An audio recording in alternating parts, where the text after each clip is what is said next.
The Philippine media and the Pharisees, the eerie similarities. The Philippine media's reaction to Duterte's presidency today and the Pharisees' response to Jesus' earthly ministry bear so many similarities. Both had a really good start. Pharisees had admirably received a special citation in the Old Testament as the righteous group that arose during post-exile period, devout to say no more to idolatry and superstition. Etso I was hailed as the model for peaceful revolution with almost zero casualties. The Philippines became the envy of other nations still reeling from a brutal dictatorship. Cory, a darling of the media, was even nominated for Nobel Prize.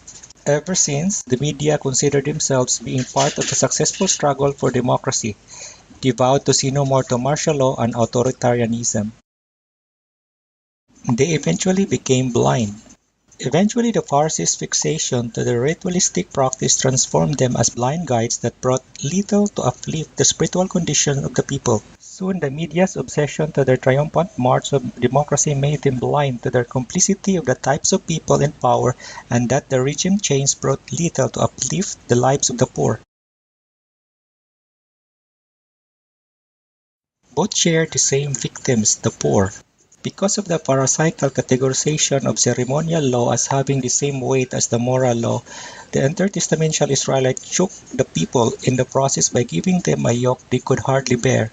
Because of the media's categorizing the prevailing oligarchy still an acceptable aspect of democracy, they tend to ignore the wailings of the people who suffer the most from the lack of proper government care because of oligarchic patronage. Devalued forms rather than true substance. Jesus' seeming violation of Sabbath law was an affront to the Pharisees and thus they mainly ignored all his good intentions, miracles, and charitable works. Duterte's seeming lack of basic manner and conversation and courtesy is offensive to the media and thus they largely ignored his good graces and achievements, mostly directed to the masses. They attributed their enemies' success to evil means. The Pharisees attributed Jesus' miracles to the devil. The media cited E.G. case as the reason behind Duterte's success in suppressing crimes. Any degree of miracles cannot convince them. Jesus' acts of miracles were all ignored by Pharisees as a sign of the long-awaited Messiah. Duterte's somewhat miraculous achievements in the first 50 days were all ignored by the media, that indeed he is their political redeemer and a real deal. They deliberately demonized their redeemer in sight of foreign leaders. The Pharisees lobbied to the Roman governor that Jesus' message was averse to social order. The media portrayed to international news and leaders that Duterte's national policy and message are averse to democracy and diplomacy. They demanded an impossibility. Pharisees demanded from Jesus an impossible task, a miracle good enough to persuade them.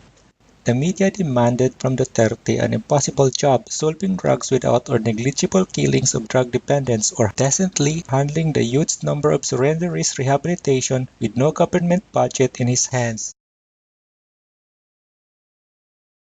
They believed that the Messiah must come from a royal background.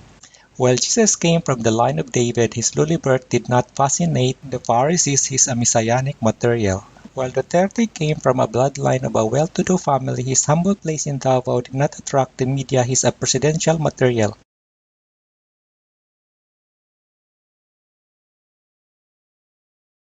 They don't care much for the prodigal son's return. Pharisees eschewed the very image of outcasts eating with Jesus. Media have shown little interest in the breakthrough of government peace negotiation with the rebels.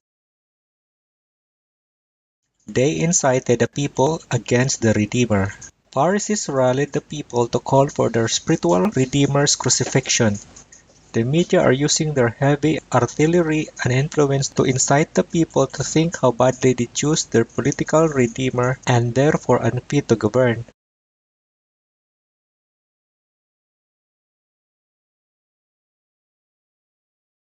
They have crucified their redeemer for the same reason. Post-exile, the Pharisees succeeded in getting rid of their idol worship practices. Ironically, their long aversion to it prevented them from recognizing their true spiritual savior. They crucified Jesus on the cross for sounding a lot like their idolatrous fathers who were hauled to exile as a punishment. Post-EDSA 1, the media has been instrumental in preventing an authoritarian head of state.